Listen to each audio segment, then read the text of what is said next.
عدالتوں میں بہت سارے ایسے کیسز بھی آتے ہیں جو جہیز کی بنیاد پر ہوتے ہیں، اور یہ جہیز پر اتنے زیادہ اختلافات کیوں ہوتے ہیں طلاق یا خلا کے بعد؟ دیکھیں، سمان جہیز جو ہے نا، ہمارے یہ خطہ جو ہے نا مشرقی کلچر ہے، تو سمان جہیز کلچرلی جو ہے وہ بڑا یہ اسٹرانگ کلچر ہے کہ جب بھی کوئی شادی کرتا ہے تو عدالتیں بھی اس چیز پہ جو ہے وہ سیٹسفائیڈ ہے کہ جب بھی کوئی شادی کرتا ہے کچھ نہ کچھ اپنی بیٹی کو سمان جہیز اپنی استطاعت کے مطابق دیتا ہے۔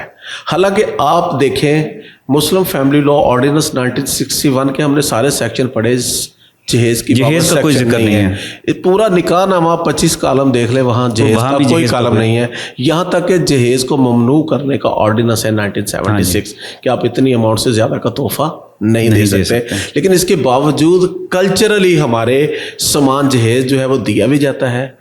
اور ہماری فیملی عدالتیں جو ہے سمان جہیز کے دعووں کو انٹرٹین بھی کرتی ہیں اور اس کو ڈگری بھی کرتی ہیں۔ لیکن ہوتا کیا ہے کہ جب شادی ہوتی ہے اس وقت تو سمان جہیز کی لسٹ پراپر تیار نہیں کی جاتی، پارٹیز جو ہیں آپس میں اس کو سائن نہیں کرتی، کہیں پہ محفوظ نہیں کرتی، لیکن بعد میں جب ڈسپیوٹ پیدا ہوتا ہے تو پھر لڑکی والے ایک بہت بڑی لسٹ دے رہے ہوتے ہیں اور لڑکے والے کہتے ہیں کہ جی انہوں نے تو سمان جہیز دیا ہی کچھ نہیں ہے، تو پھر عدالتیں جو ہے سالہ سال جو ہے اس پہ جو ہے وہ ڈٹرمنٹ کرنے میں لگا دیتی ہیں، شہادتوں میں معاملہ چلا جاتا ہے کہ سمان جہیز کتنا دیا کتنا نہیں دیا، عدالتیں پھر لسٹ کو کہیں پہ فوقیت دیتی ہیں، کہیں پہ عدالتیں نہ بھی لسٹ ہوں عدالتیں پھر وہ کہتی ہیں کہ دلہن جو ہے کیا اس کا فائنینشیل سٹیٹس کیا تھا at the time of marriage, یا جو اس کے والدین ہیں ان کا فائنینشیل سٹیٹس کیا تھا، کہ اتنی انکم تھی بھی کہ وہ سمان جہیز دیا ہے یا اتنا دیا بھی ہے یا نہیں ہے۔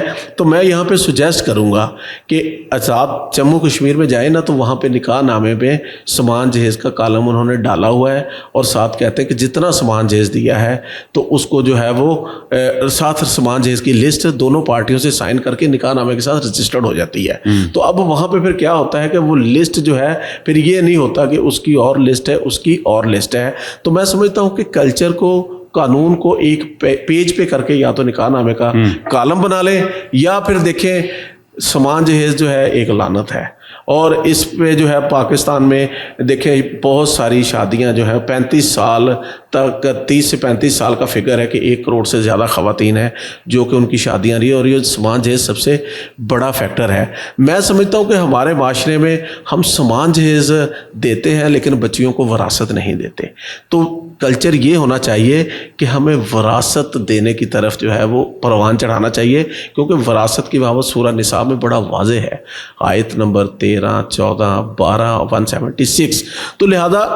ہمیں کلچر جو ہے وہ اس کو بھی نہیں چھوڑنا چاہیے، لیکن ہمیں ان چیزوں کو آسان کرنا چاہیے۔ ہمیں یہ دیکھنا چاہیے کہ عدالتوں کا کتنا ٹائم سمان جہیز کے کیسوں کا فیصلہ کرتے ہوئے، یولی آپ عدالتوں میں جائیں تو حق مہر یولی